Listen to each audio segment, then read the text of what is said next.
G'day team, how you going? It's the old mate, the Kiwi Badger. Pond5.com.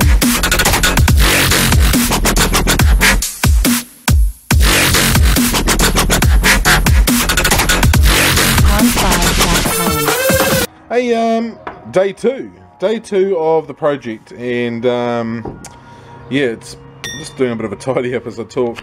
This is the rear shock here. You can see how dirty and filthy and how caked with crap it is, and attached to the bottom of here is the rear swing arm linkage.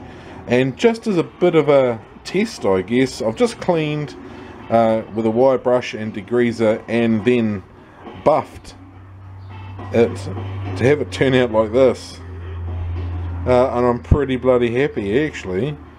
So if the rest of the motor and whatnot can turn out like this, I will be really happy.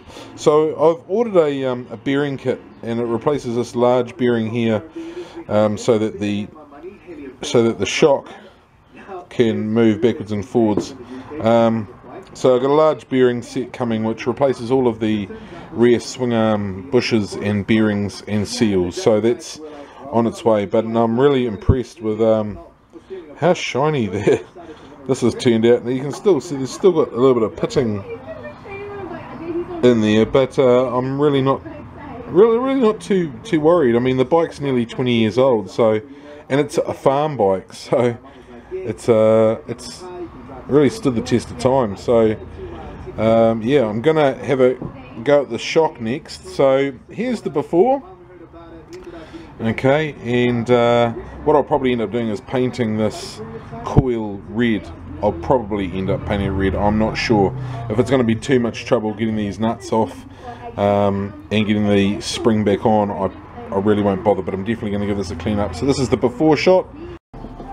So after half an hour of elbow grease and wire brushes and degreaser, it's still not perfect, and I've still got a lot of work to do yet, but not bad.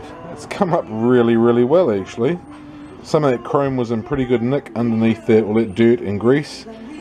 Not too worried about the rust in there because it's a bush which I'm going to have to replace anyway, so that's not too bad. But got a little bit of fine tuning to do, and as I say, I plan on painting that spring.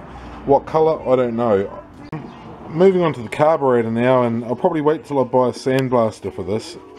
But just with the wire brush, I've just done this area around here, and it's come up not too bad. That was quite literally 30 seconds with a wire brush, and it kind of looked like that beforehand. So the old wire brush seems to be doing not a bad job. I've just got to be very careful that I don't bend anything, and my concern with using a sandblaster is getting sand inside the carby, which I'll end up servicing anyway and giving it a good clean out. So yeah, that's come up not too bad really for 30 seconds with a wire brush.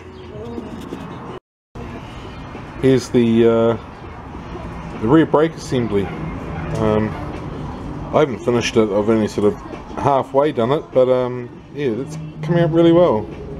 I've also started attacking the exhaust, the rear hub. I cleaned up a few bolts, the rear swing arm linkage and the rear swing arm, so it's come up pretty bloody well really. The plan's changed, and I will let you know a little bit closer to the time what the new plan is.